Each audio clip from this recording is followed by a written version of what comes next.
हैं, खासकर मूवी का जो प्रचलन चला हुआ है, जिगर का मतलब कुछ लोग क्या कहते हैं, दिल समझ लेते हैं। पेपर में आया हुआ है।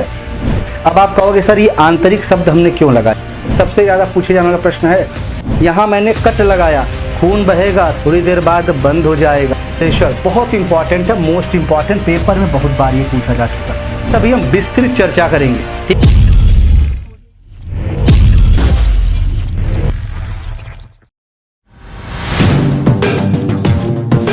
स्वागत है आप सभी का जेपी क्लासेस में।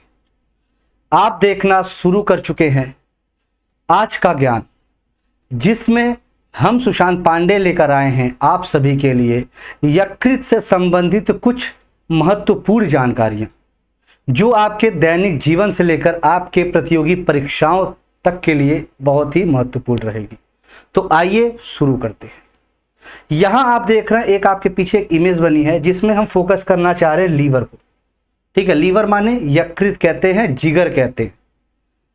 अगर हम इसके बारे में देखें तो आप भाई देख रहे हैं लीवर, यकृत और जिगर कहते हैं, जिसमें से आप सभी लोग ज्यादातर ये जानते हैं, खासकर मूवी का जो प्रचलन चला हुआ है, जिगर का मतलब कुछ लोग क्या कहते हैं, दिल समझ लेते हैं, क्योंकि जिगर का टुकड़ा, कई गाने भी बने हुए हैं। तो यहाँ पे जिगर का मतलब भाई आपका ये होता है, यकृत होता है। कभी इसको आप हर्ट मत समझ लेना, ठीक है। आइए थोड़ा इसके बारे में समझते हैं।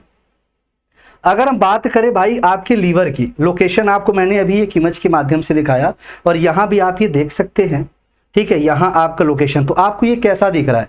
आपको ये त्रिभुजाकार दिख रहा होगा। अगर इसका हम शेप की कुछ बात करें तो आपको इसका शेप दिख रहा होगा बेटा, त्रिभुजाकार जैसा दिख रहा होगा। देखिए कुछ ऐसा, अगर इसको हम बोले तो हम ये कह सकते हैं कि सर कुछ ऐसा हमको ये शेप दिख रहा है। ये आपके पेपर में आया हुआ है, और ये एक सामान्य ज्ञान की बात है कि आपका जो यकृत होता है वो त्रिभुजाकार का होता है। और यही नहीं, यह आपके शरीर के जो आंतरिक अंग है उसमें सबसे बड़ा भाग है, या अंग कह सकते हो। अब आप कहोगे सर ये आंतरिक शब्द हमने क्यों लगाया? क्योंकि बेटा अगर हम बाहरी अंग की बात करेंगे तो आपका जो ये त्वचा होता है, जो स्किन होता है, वो सबसे बड़ा भाग होता है, ठीक है। तो प्रश्न अलग अलग बनते हैं। प्रश्न अगर आपसे सिर्फ बोल दे कि शरीर का सबसे बड़ा अंग कौन सा है, तब आप त्वचा लगाएंगे। लेकिन अगर कभी आपसे त्वचा ऑप्शन में ना हो तो आप बिल्कुल वहां पे लगा सकते हैं आपका यकृत, क्योंकि क्वेश्चन आपका बेसिकली आइडेंटिफाई करेगा कि वो पूछना क्या चाह रहा है। आंतरिक अंगों में याद रखिएगा आपका यकृत होता है। कितना होता है सर? ये आपका लगभग 1.5 किलो होता है। कितना होता है भाई मेरे? ये आपका 1.5 किलो इसका वजन होता है। अगर वही हम स्किन की बात करें, त्वचा भी हम जान लेते हैं साथ ही साथ। अगर हम त्वचा की बात करते हैं तो त्वचा बेटा आपका लगभग 7 किलो इसका वजन होता है। तो इसीलिए हम कहते हैं कि भाई सबसे बड़ा अंग त्वचा है, ठीक है। चलो आगे बढ़ते हैं। और एक चीज और, सबसे बड़ी ग्रंथि भी आपकी यकृत है।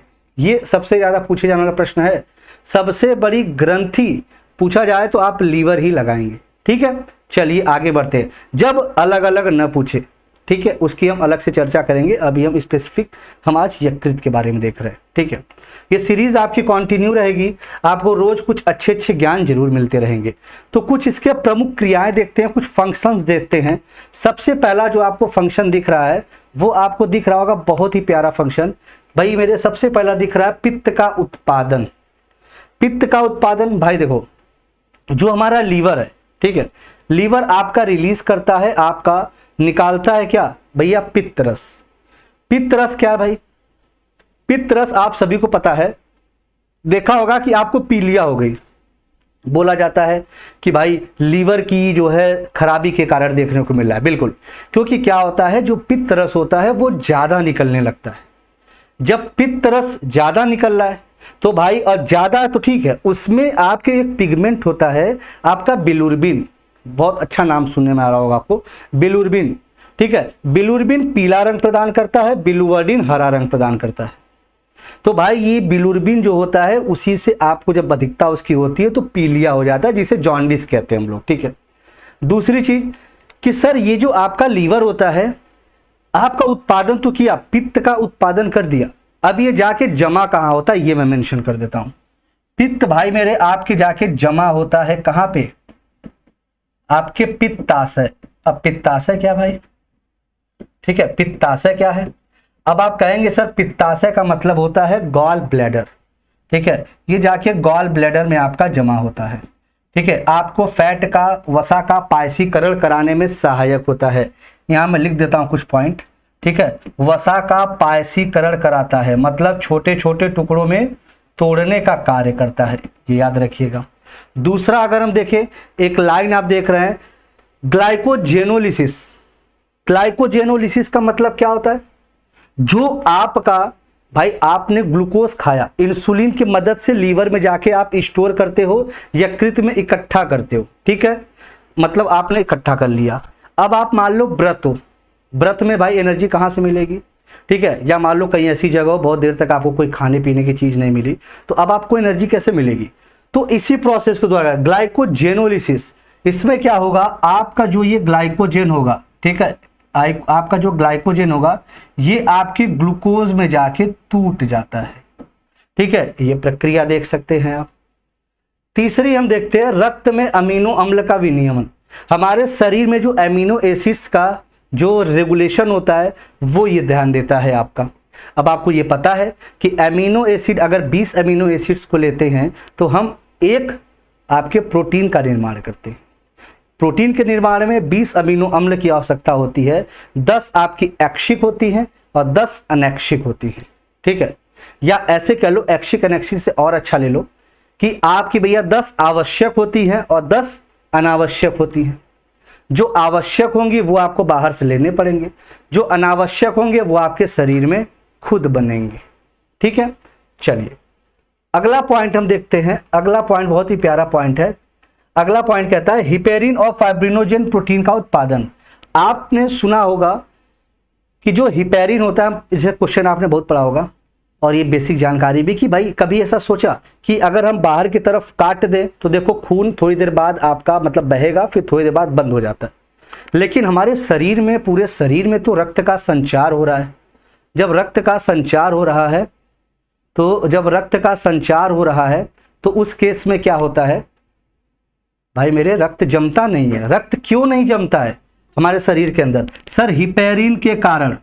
लेकिन हमारे शरीर के बाहर, यहां मैंने कट लगाया, खून बहेगा, थोड़ी देर बाद बंद हो जाएगा। आपको पता है प्लेटलेट्स और विटामिन के की सहायता से, वो सर फाइब्रिनोजेन होता है। मतलब रक्त का थक्का शरीर के बाहर बनना फाइब्रिनोजेन। अगर हम बात बोले रक्त के बारे में संबंधित तो मतलब रक्त क्यों नहीं जमता है शरीर के अंदर? सर हिपेरिन के कारण, याद रखना, ठीक है। अगला हम देखते हैं यूरिया का संश्लेषण। बहुत इंपॉर्टेंट है, मोस्ट इंपॉर्टेंट, पेपर में बहुत बार ये पूछा जा चुका है। यूरिया का उत्पादन, भाई देखो हमारा जो फेफड़ा है वहां CO2 पहुंचा हुआ है, ठीक है। अब आपके लीवर में अमोनिया है, अमोनिया NH3 के साथ जैसे CO2 जुड़ेगा वो निर्माण करने लगता है, यूरिया का निर्माण करता है। और प्रोसेस याद रखिएगा, ये प्रोसेस पूछा जाता है ऑर्निथीन साइकिल द्वारा। किसके द्वारा?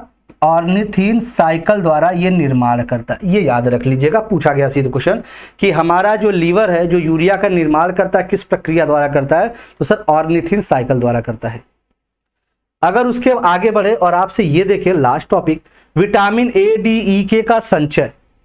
देखो भाई आपको पता हमारे शरीर में 2 प्रकार के विटामिन हैं, एक आपके वाटर सॉल्युबल जल घुलनशील, एक आपका फैट सॉल्युबल वसा घुलनशील।